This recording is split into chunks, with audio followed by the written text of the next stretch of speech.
La Seconde Guerre mondiale a été abondamment filmée en couleur, essentiellement par des Américains.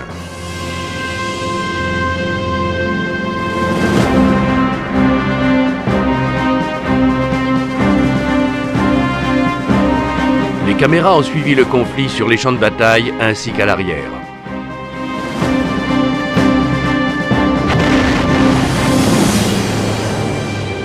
Pendant 60 ans, la plupart de ces films ont été oubliés dans des greniers, archivés, voire jetés.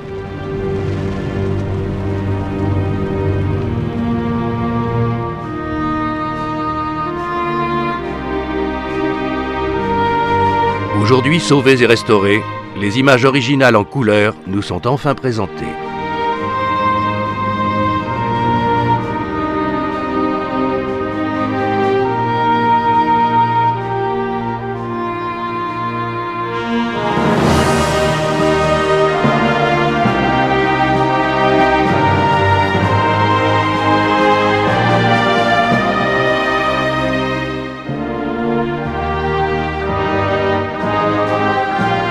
La lente montée de la colère, 1919-1942.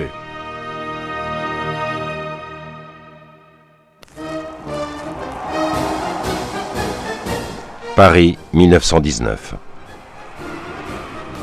Ces images n'ont pas été colorisées.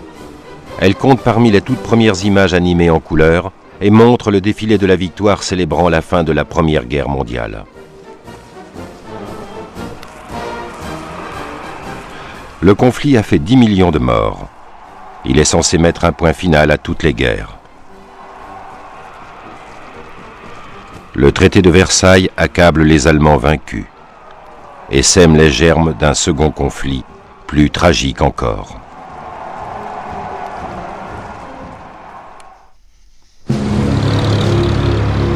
Berlin, 1936. Les Allemands se tournent vers Hitler et le parti nazi pour restaurer l'orgueil national et surmonter les effets de la grande crise mondiale. En dépit de ses protestations à l'encontre de la politique nazie, l'Amérique fait partie des pays qui envoient leurs athlètes aux Jeux olympiques de Berlin. Sur ses carnets, le journaliste américain William Shirer écrit: Les nazis ont mis des moyens extraordinaires dans l'organisation des Jeux, du jamais vu, et séduit ainsi les athlètes. Les nazis se sont offerts une vitrine pour les visiteurs ordinaires et en particulier pour les hommes d'affaires.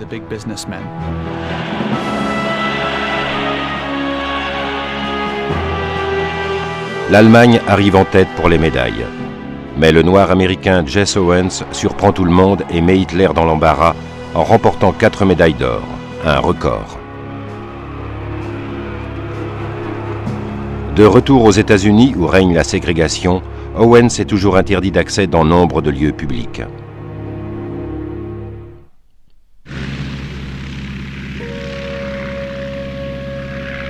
New York, 1936.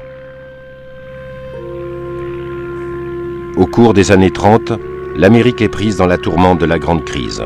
Et ce, bien que le président Franklin Roosevelt ait promis de mener la guerre contre ce fléau comme nous affronterions un envahisseur étranger.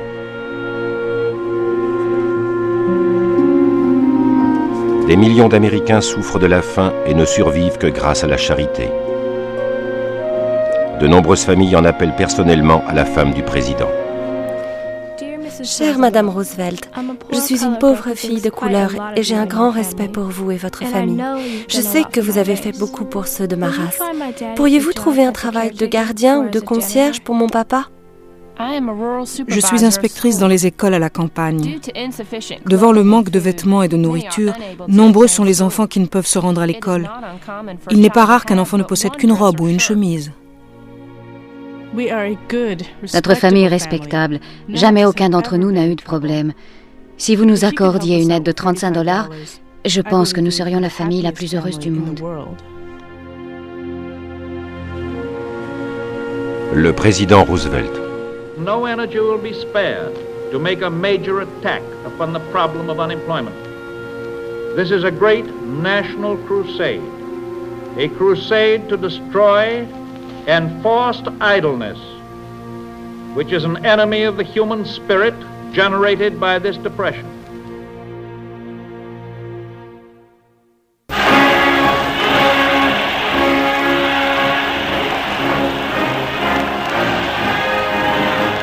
1937, Buchberg, Allemagne.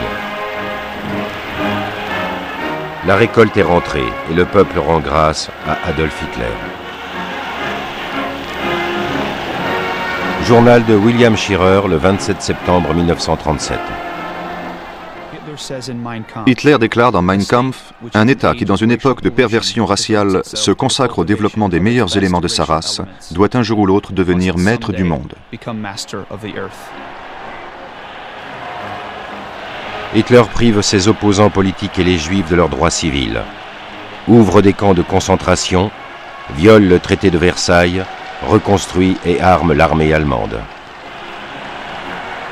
L'éditeur new-yorkais Oswald Garrison Villard écrit « Il n'est pas de jour où je ne rencontre quelqu'un qui, de retour d'Allemagne ou d'Italie, ne me dise à quel point les gens y sont heureux et prospèrent.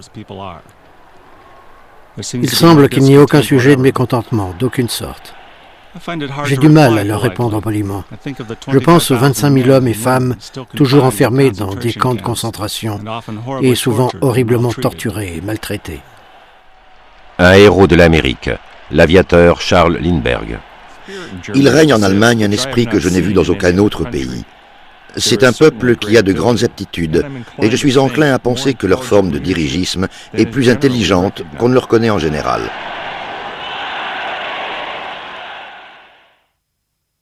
It has now reached the stage where the very foundations of civilization are seriously threatened. En octobre 1937, Roosevelt attaque la politique d'agression de l'Allemagne, de l'Italie et du Japon.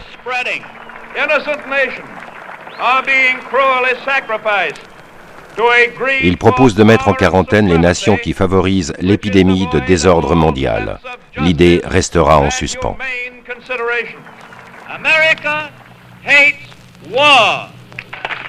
Therefore, America actively engages in the search for peace.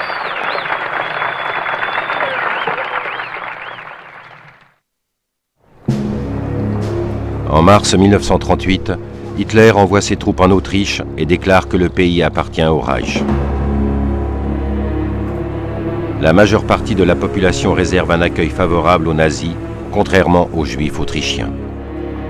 Moïse Lisiansky écrit de Vienne à son fils à New York. Les magasins juifs sont barrés par des jeunes arborant des uniformes nazis. Les personnes qui passent outre se retrouvent en sortant avec des pancartes autour du cou où l'on peut lire « Si vous achetez chez ce juif, vous n'êtes qu'un porc de son espèce ». Les humiliations auxquelles les Juifs sont en butte dans les rues sont trop ignobles pour que je puisse les décrire. Nous espérons qu'il y aura des gens hors de nos frontières pour venir à notre secours. Mais où sont-ils? Où pouvons-nous aller? Vers qui pouvons-nous nous tourner?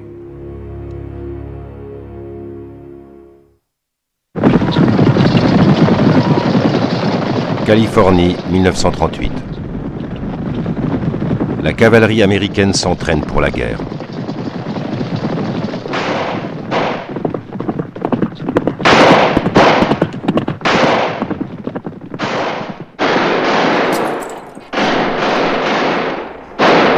Les 4 plus hauts gradés de l'armée américaine sont des vétérans de la guerre hispano-américaine de 1898. Le simple soldat est équipé d'un fusil Springfield conçu en 1903. Dès 1918, l'équipement d'artillerie standard avait été déclaré inadapté.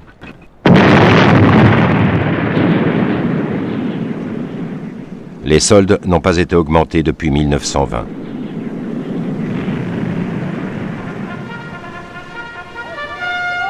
Les 3/4 des hommes enrôlés n'ont pas fini leur scolarité. Et nombreux sont ceux qui n'ont jamais franchi les portes du secondaire. L'importance de l'armée américaine n'atteint pas celle de la Roumanie. Les tentatives pour la renforcer et la moderniser se heurtent à l'opposition de ceux qui craignent de voir se répéter les horreurs de la Première Guerre mondiale. Mais de nouvelles armes sont mises au point.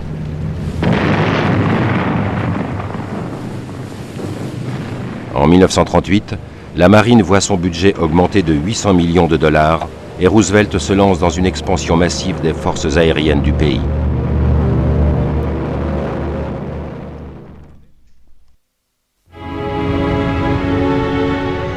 Les populations de la France et de la Grande-Bretagne, traumatisées par les pertes subies lors de la Première Guerre mondiale, tentent désespérément d'éviter un autre conflit européen. En septembre 1938, la Grande-Bretagne et la France cèdent devant Hitler et laissent l'Allemagne s'emparer d'une partie de la Tchécoslovaquie. Dorothy Thompson écrit alors dans le New York Herald Tribune. Avec cela, ce sont les derniers vestiges du droit qui volent en éclats en Europe, les derniers lambeaux du prestige de la Grande-Bretagne ou de la France, le dernier espoir d'obtenir un règlement par la négociation, le compromis par un traité, par la justice ou par n'importe quel moyen hormis la force brutale pure.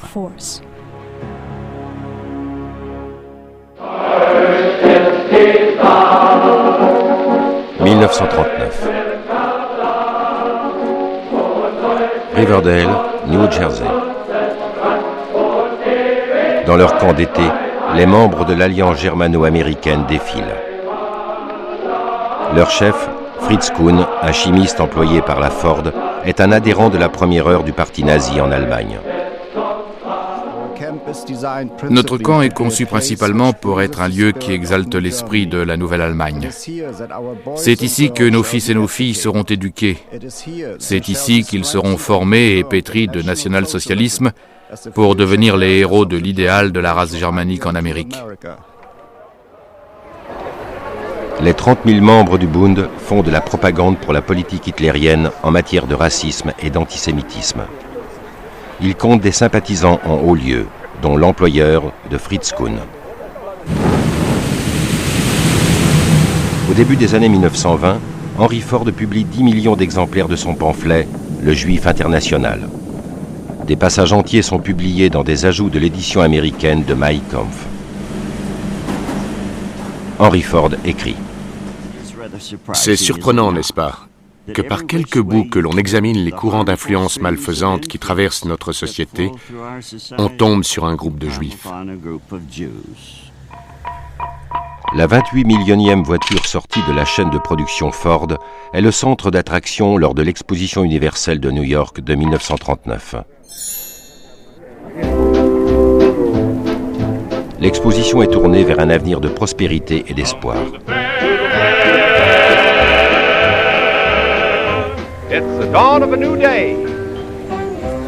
Entre champs de foire et salons professionnels, l'exposition joue un rôle de vitrine diplomatique.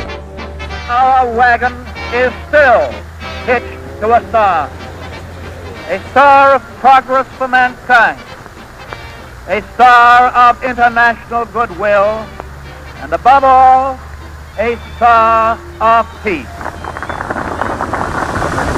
61 nations sont représentées, mais l'Allemagne est absente. Elle a rappelé son ambassadeur aux États-Unis après les critiques soulevées par des émeutes anti-juifs inspirées par les nazis. L'Union soviétique est représentée, même si Roosevelt condamne publiquement la politique communiste et la terreur que fait régner Staline. Et puis, en août 1939, Hitler et Staline font trembler le monde entier en signant un pacte de non-agression. Extrait du journal du 24 août du ministre de la propagande de Hitler, Joseph Goebbels. Hier, annonce d'un pacte de non-agression avec Moscou. Grande sensation dans le monde. Tout l'équilibre des pouvoirs en Europe est ébranlé. Londres et Paris ne peuvent y croire. Voyons comment le monde va réagir à cet écran de fumée. Hitler et Staline ont également convenu secrètement d'envahir la Pologne et de se partager celle-ci. Le 1er septembre 1939, Hitler envoie ses troupes en Pologne.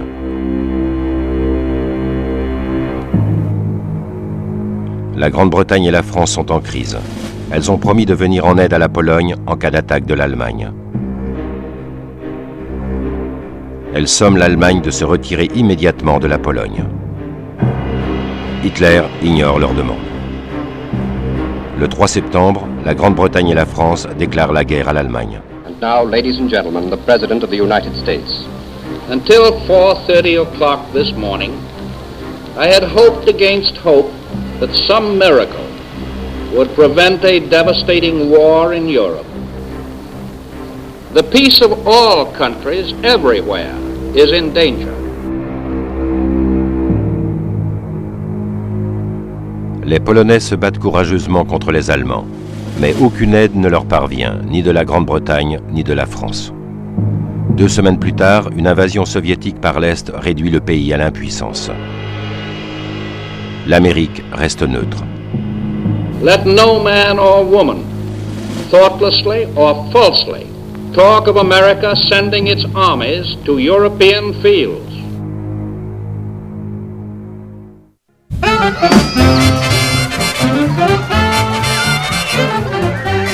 Grâce notamment à la guerre en Europe, à l'augmentation des dépenses pour la défense et aux ventes d'armes, l'Amérique sort peu à peu de la dépression. Une majorité d'Américains se rangent à la cause alliée. Mais les lois qui régissent la neutralité empêchent Roosevelt d'autoriser des ventes d'armes à la Grande-Bretagne et à la France, maintenant que ces pays sont en guerre. Lorsque Roosevelt tente de modifier la loi, plus d'1 million de lettres de protestation déferlent sur Washington. L'aviateur Charles Lindbergh est le fer de lance de la campagne. The destiny of this country does not call for our involvement in European wars. One need only glance at a map to see where our true frontiers lie. What more could we ask than the Atlantic Ocean on the east and the Pacific on the west? Roosevelt l'emporte. La loi sur la neutralité est révisée. La Grande-Bretagne et la France pourront acheter des armes sous réserve qu'elles paient comptant. Mais le transport des armes vers la Grande-Bretagne dans des navires américains reste prohibé.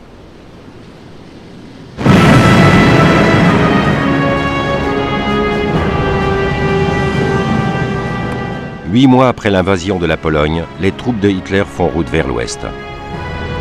Entre avril et mai, le Danemark, la Norvège, la Hollande, la Belgique et le Luxembourg tombent aux mains des nazis, et les Allemands poursuivent leur avance sur la France.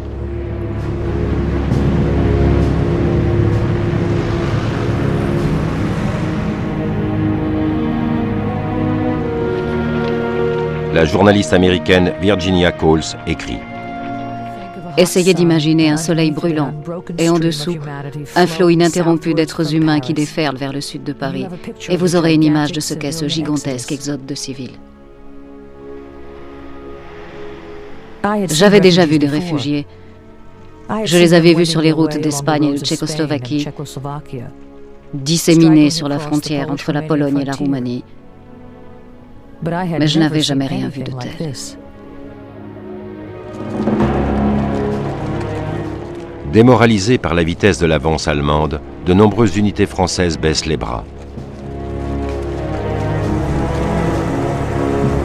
Les Allemands repoussent les troupes françaises et britanniques jusqu'à la Manche. Leur situation semble désespérée.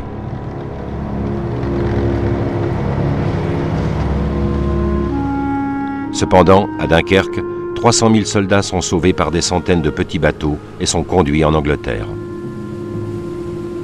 On parle d'un miracle.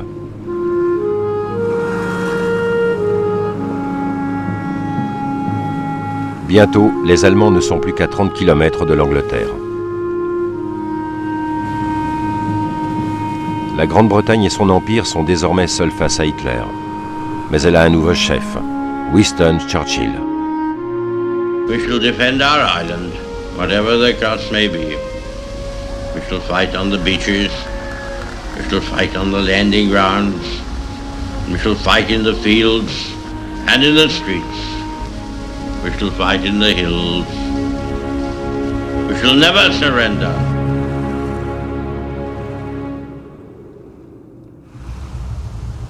Churchill tente d'impliquer l'Amérique dans la guerre. Dans une lettre privée adressée à Roosevelt, il le supplie de lui accorder 50 vieux destroyers, des centaines d'avions, des munitions et de l'acier. Roosevelt confie à un assistant: si nous envoyons quelques destroyers, ils ne seront pas d'une grande utilité aux Alliés, mais ils risquent de mettre Hitler en colère. Pourtant, Roosevelt les envoie. Cet été-là, l'Europe est en flammes, et le fils de l'ambassadeur américain en Grande-Bretagne transforme sa thèse de Harvard en best-seller. C'est John Fitzgerald Kennedy. L'Angleterre a commis de nombreuses erreurs, elle les péchère à présent.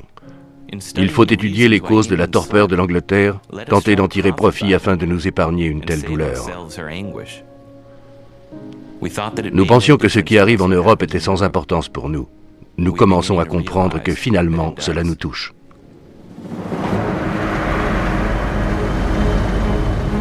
Halifax, Nouvelle-Écosse.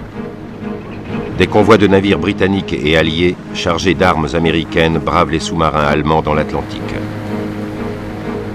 Frank Curry, matelot dans la marine royale canadienne. Nous avons pris la mer tôt ce matin pour escorter un convoi. Ce qui nous attend n'est pas très agréable. Humeur assez sombre alors que nous plongeons dans l'Atlantique. Vers où, nous l'ignorons.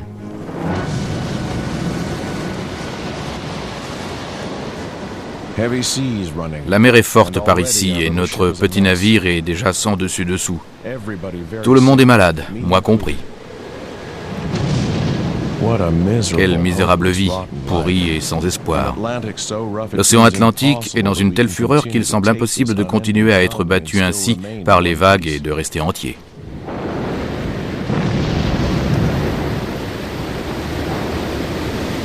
Sans les convois américains, la Grande-Bretagne se serait effondrée. En offrant à la nation de quoi survivre, ils lui permettent de faire face aux défis qui s'annoncent. La bataille d'Angleterre et les raids de bombardement allemands, le Blitz.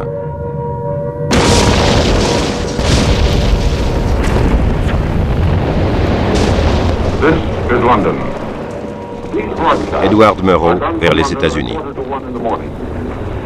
Wandering around the streets of this city in the early hours of the morning is sometimes exciting. There may be fires, gunfire, and bombs.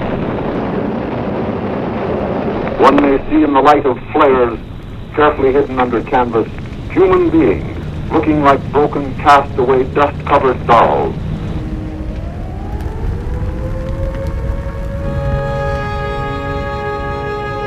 There is great courage and a blind belief that Britain will survive. They know the feeling of fear. I've shared it with them. They're slow to anger, and they die with great dignity.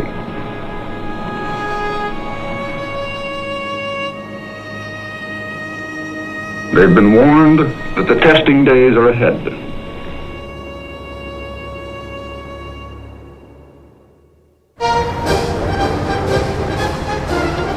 Septembre 1940, à Rockland, dans le Maine. L'Amérique réagit à la situation mondiale en mobilisant sa garde nationale et en faisant appel à la conscription pour la première fois de son histoire en temps de paix. Extrait du Rockland Courier Gazette, mardi 24 septembre. Les soldats du comté de Knox sont partis hier matin sur le front pour défendre la paix.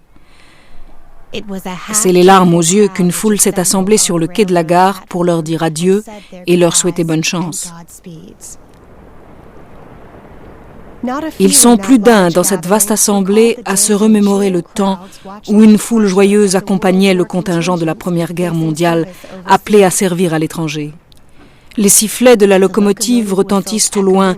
Nos jeunes soldats appartiennent désormais à l'armée.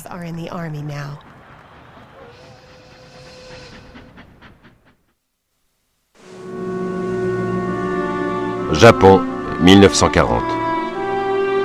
Le gouvernement du président Roosevelt est aussi soucieux devant ce qui se passe en Asie que face aux événements européens.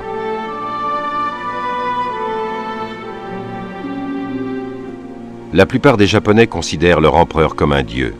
Il règne sur un État dominé par les militaires. Depuis 1937, le Japon mène en Chine une guerre sans merci.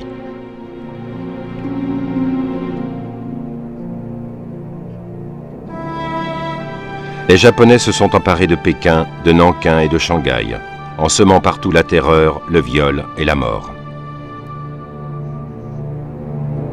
Au début, les conquérants laissent au quartier international à Shanghai son statut de ville libre. Le cinéaste américain Francis Lane a pu filmer ces images.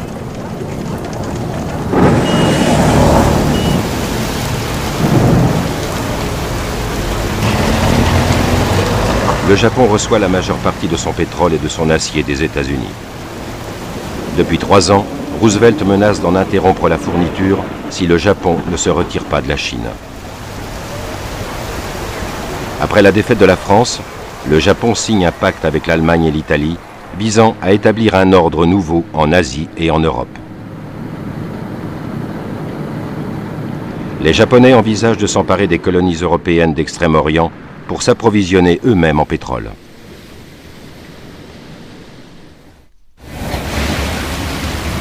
Hawaï, Honolulu en 1940. Un paradis pour les vacances et un territoire américain. De nombreux habitants ne voient pas d'un très bon œil leur paradis pour touristes se transformer lorsque Pearl Harbor devient le siège de la flotte américaine dans le Pacifique. Roosevelt espère que le fait d'avancer sa flotte de plus de 3200 km en direction du Japon découragera les velléités des Japonais. I have said this before, but I shall say it again and again and again. Your boys are not going to be sent into any foreign war.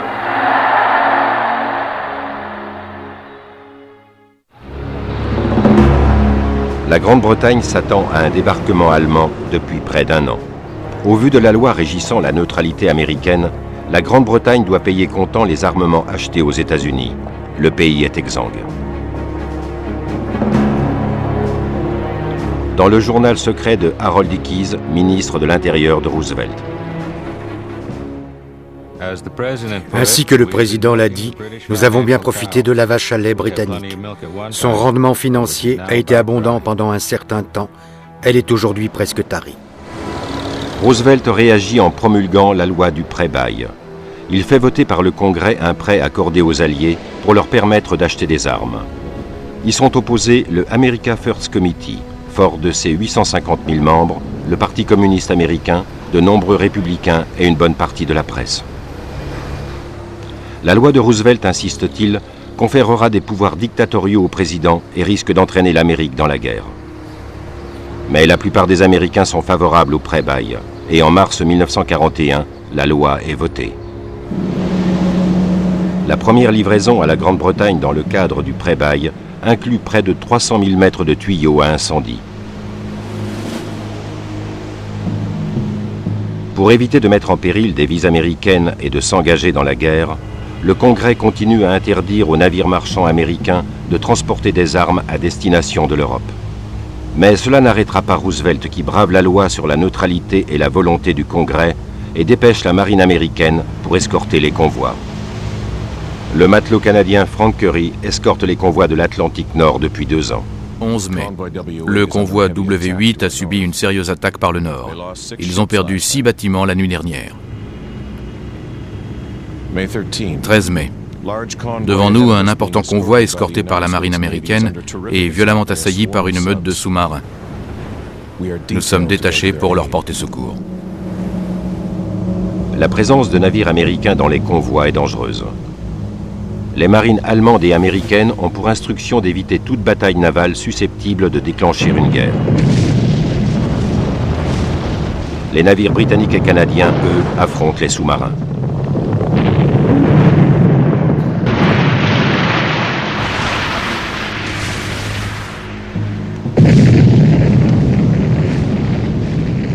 À la fin mai 1941, 33 sous-marins allemands ont été coulés.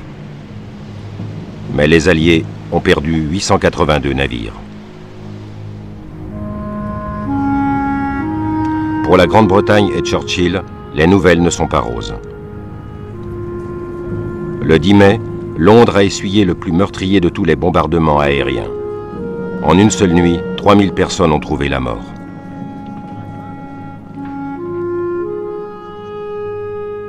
Cependant, en juin, la menace d'un débarquement allemand s'évanouit.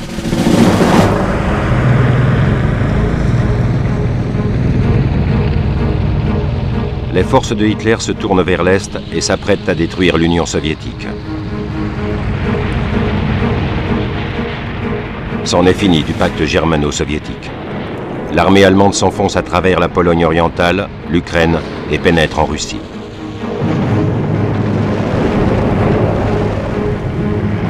Le sénateur du Missouri Harry Truman. Si l'Allemagne l'emporte, il nous faudra aider la Russie. Et si la Russie a le dessus, il faudra soutenir l'Allemagne pour leur permettre d'en tuer le plus possible. Bien que je ne souhaite pas la victoire d'Hitler en aucun cas. Roosevelt et Churchill pensent que toute forme de résistance à Hitler contribue à assurer leur propre sécurité. Ils promettent à la Russie toute aide possible, même si les militaires américains estiment que l'armée rouge va bientôt s'effondrer.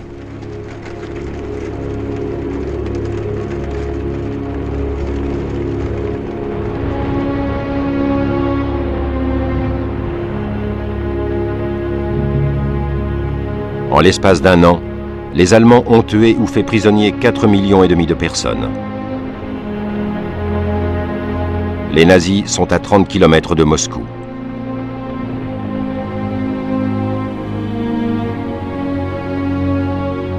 Mais l'armée rouge tient bon.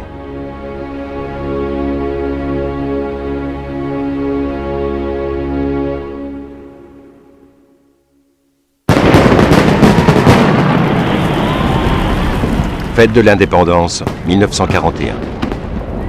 L'Amérique est encore en paix. Dans la foule, 5000 enfants britanniques évacués vers les États-Unis participent aux réjouissances nationales. John Stromenger, dans l'Ohio, prend soin de 2 petites filles du Hampshire. Elle écrit à leurs parents. Vous devriez voir Sheila et Dina chanter à plein poumon « God bless America » et la bannière étoilée.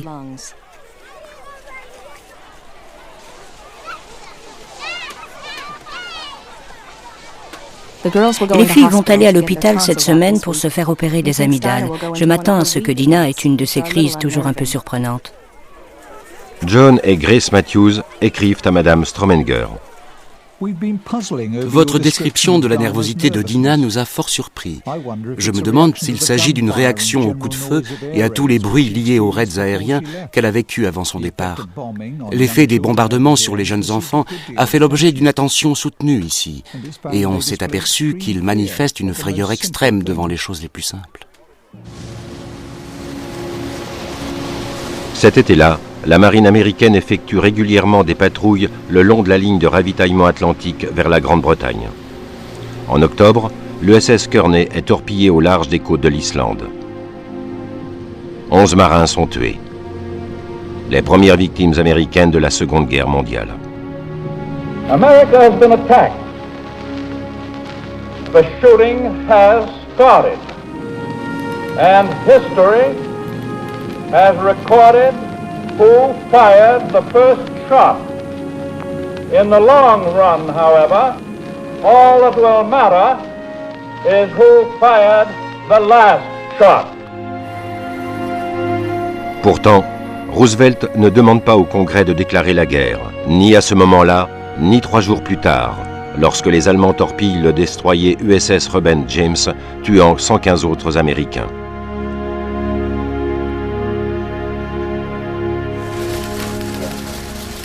Pendant 11 mois, en 1941, les mauvaises nouvelles provenant de l'Europe et de l'Asie se mêlent aux bonnes, celles qui touchent à l'économie américaine.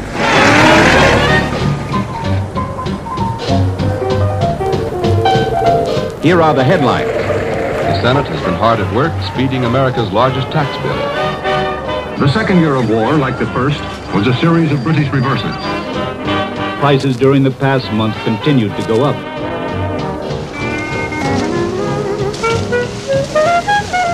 Berlin claims continued gains in the Ukraine.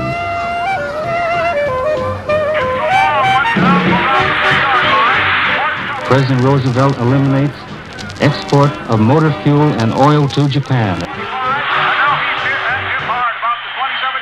interrupt this broadcast to bring you this important bulletin from the United Press.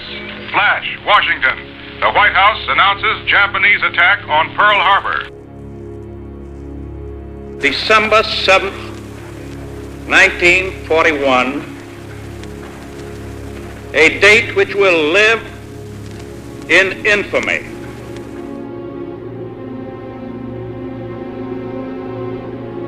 Aucun film en couleur de l'attaque de Pearl Harbor n'est parvenu jusqu'à nous. Les dégâts sont filmés par une équipe cinématographique de la marine américaine, dirigée par le réalisateur de Hollywood, John Ford. Monica Conter est infirmière militaire. Je suis arrivée à mon travail en courant. J'étais en retard car nous avions fait la fête la veille. J'ai entendu quelques avions qui volaient très bas. Et je me suis tournée vers des patients qui s'y connaissent en avion et j'ai dit « Mon Dieu, ce sont les Japonais !» Ils se sont mis à rire en disant « Ne soyez pas bêtes, ce sont des manœuvres. » L'enseigne de vaisseau George McCartney Hunter sur le USS West Virginia. Soudain, l'alarme générale retentit, et au même moment, une formidable explosion ébranla le navire. Pearl Harbor offrait un spectacle d'horreur. À l'avant du West Virginia, l'Oklahoma était coulé par la poupe, et l'Arizona n'était plus qu'un amas de ferraille en flammes. Des bombardiers japonais, à haute altitude, volaient en formation parfaite. Ils arrivaient par vagues. Le matelot John Shannon. Les avions passaient juste au-dessus de nous avec leurs mitrailleuses en action. Il n'y avait pas d'erreur possible avec le gros soleil levant peint en rouge sur les ailes et les queues. Et pas d'erreur non plus sur les bombes, les torpilles et les balles des mitrailleuses. Monica Conter. Je n'oublierai jamais ce que j'ai vu dans notre hôpital. Des corps éventrés, sans bras, sans jambes. Les hangars qui tout autour de nous brûlaient et ce bruit horrible. Puis est venue la seconde vague de l'attaque. Nous sommes tous tombés visage contre terre parmi les blessés dans le hall et nous avons entendu les bombardiers juste au-dessus de nous. Nous n'avions ni casque ni masque à gaz, nous étions totalement désemparés. Les porte-avions de la flotte du Pacifique sont en mer et échappent au massacre. Mais en moins de 2 heures, l'attaque de Pearl Harbor aura fait plus de 2400 victimes et coulé 8 cuirassés.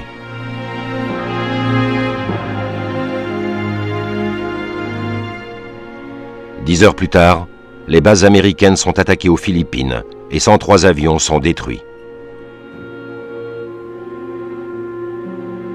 No matter how long it may take us to overcome this premeditated invasion, the American people in their righteous might will win through to absolute victory.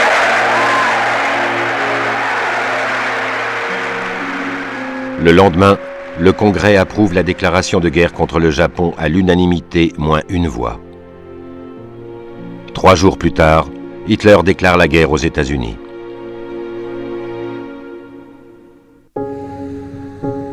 Madame Space de Harlingen, Texas, écrit à son fils sur le USS Shaw à Pearl Harbor. Cher Johnny, où es-tu? J'ai reçu les très jolis cadeaux que tu m'as envoyés de Hawaï pour Noël. Comment se fait-il que nous n'ayons pas eu de nouvelles de toi depuis le 7? Personne n'a eu de tes nouvelles. Madame Space au siège de la marine à Pearl Harbor. Nous savons que vous faites de votre mieux pour localiser Johnny, mais pensez-vous pouvoir vous rendre à l'hôpital là-bas à un moment donné? Pendant les bombardements et les explosions, Johnny a pu tomber sans connaissance ou perdre la tête. Nous vous sommes très reconnaissants de tout ce que vous pourrez faire pour tenter de le retrouver.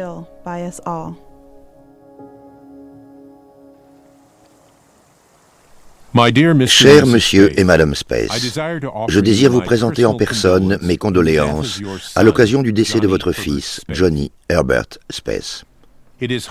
Nous espérons que vous trouverez un certain réconfort en sachant qu'il a fait le sacrifice ultime et maintenu les meilleures traditions de la Navy en défendant son pays.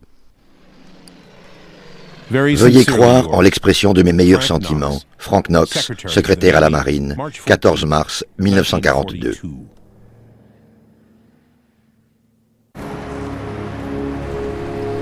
Craignant des retombées néfastes sur l'industrie touristique, les villes côtières américaines, y compris New York, Miami et Atlantic City, refusent d'imposer le couvre-feu. À la lueur des villes, le long de la côte atlantique, les sous-marins coulent 8 navires en moins de 12 heures. Il faut 3 mois pour mettre en place le couvre-feu sur toute la façade atlantique. En attendant, 216 navires seront coulés au prix de quelques 3000 vies.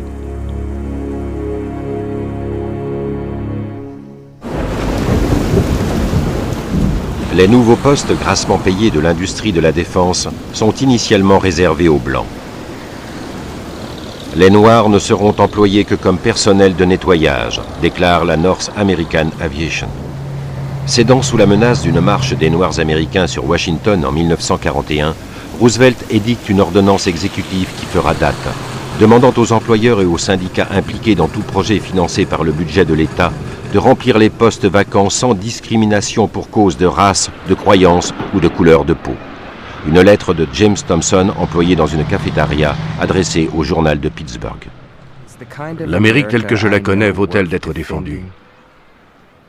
L'Amérique sera-t-elle une véritable démocratie après la guerre? Les Américains de couleur auront-ils encore à souffrir les mêmes affronts incessants que par le passé? La lettre déclenche une campagne massive dite W dans la presse afro-américaine. Un V pour la victoire sur le fascisme à l'étranger, l'autre pour la victoire sur le racisme à l'intérieur du pays. The latest news. The Russians have fallen back to unspecified new positions. The Japanese occupation of Indochina is continuing on schedule. There's no indication of the German offensive slowing down. Les nouvelles de la guerre sont presque toutes mauvaises. Hong Kong, la Malaisie, les Indes orientales hollandaises et les Philippines tombent aux mains des Japonais. L'Amérique a besoin de remporter une victoire sur le Japon et s'entraîne à cet effet à Eglin Field en Floride. Sous la direction du lieutenant-colonel James Doolittle, les équipages volontaires se préparent pour un raid audacieux et périlleux. Le lieutenant-colonel Doolittle. L'objectif était de bombarder les centres industriels du Japon. Nous espérions causer des dommages autant matériels que psychologiques. Les équipages s'entraînent à voler sans visibilité ni radio. Le vol dépasse la portée normale des B-25. Des réservoirs supplémentaires sont installés, les soutes à bombes sont modifiées et l'équipement radio est supprimé.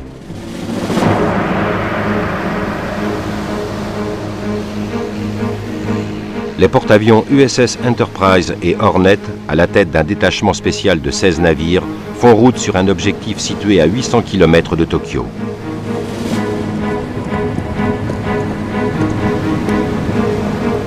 Neuf jours après Pearl Harbor, un rapport du vaisseau amiral USS Enterprise. Le capitaine George Murray. 17 avril. Le ravitaillement en combustible des gros navires a été réalisé à 1000 milles environ, à l'est de Tokyo. Il était à peine terminé que le vent se mit à souffler en tempête.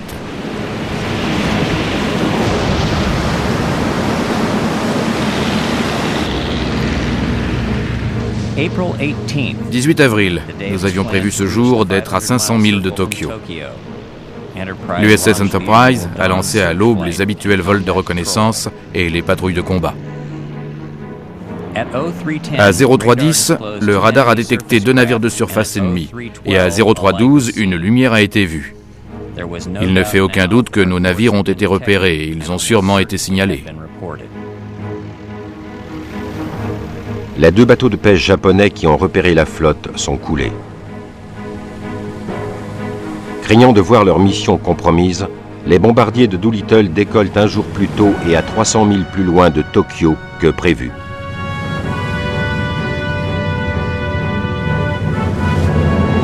Les 16 B-25 vont au-delà de leur autonomie en carburant. Après le raid, ils devront atterrir en Chine ou s'abîmer en mer.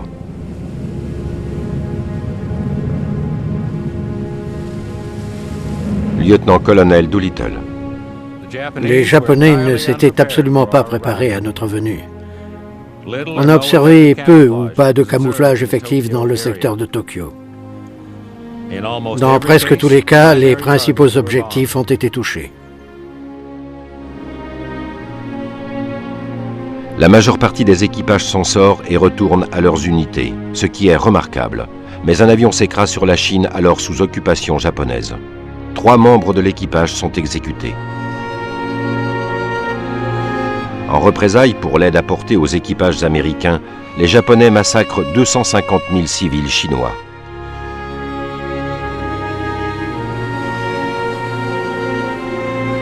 Le succès du raid regonfle le moral des Américains. Comme les militaires l'avaient prédit, les dommages réels causés par les bombes sont minimes. Quand on demande à Roosevelt d'où les avions ont décollé, il sourit et répond « du pays des merveilles ».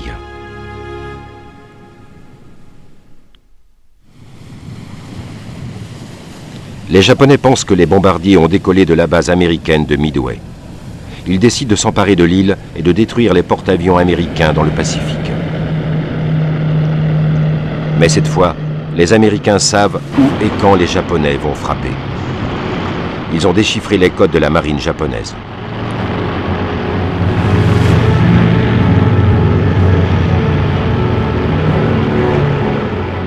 La marine, les forces spéciales et l'armée sont prêtes. Le lieutenant George Guy pilote dans la marine américaine. Lorsque nous avons enfin décollé le matin du 4 juin, nous connaissions notre tactique sur le bout des doigts. Nous maîtrisions notre dispositif et savions ce que nous avions à faire.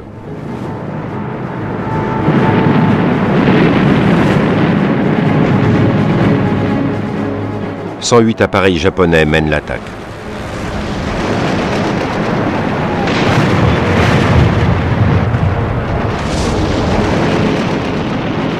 Le réalisateur John Ford est blessé par des éclats d'obus alors qu'il filme la bataille depuis les emplacements des mitrailleuses. Mais il continue de filmer.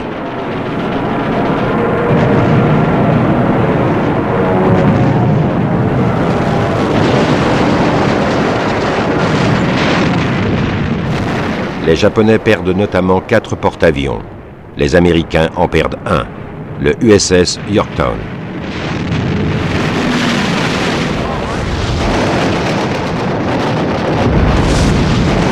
La plupart des pilotes expérimentés du Japon, et parmi eux, nombre de vétérans de Pearl Harbor, sont touchés. C'est la bataille navale décisive de la guerre du Pacifique. Elle est remportée dans les airs. Le déchiffrage du code et les prouesses des bombardiers de la marine américaine ont décidé de la victoire. À droite, le lieutenant George Guy. Sur le moment, nous avions le sentiment de faire un boulot qui n'avait pas trop d'importance. Depuis, j'ai réalisé combien il en avait et que nous avions infligé pas mal de pertes en atteignant nos objectifs. Après Midway, le Japon ne semble plus invincible. Mais la guerre commence à peine pour les Américains dans le Pacifique. En Europe et en Afrique du Nord, Hitler triomphe toujours. Pour tous les Alliés, remporter la guerre implique des efforts et des sacrifices sans précédent.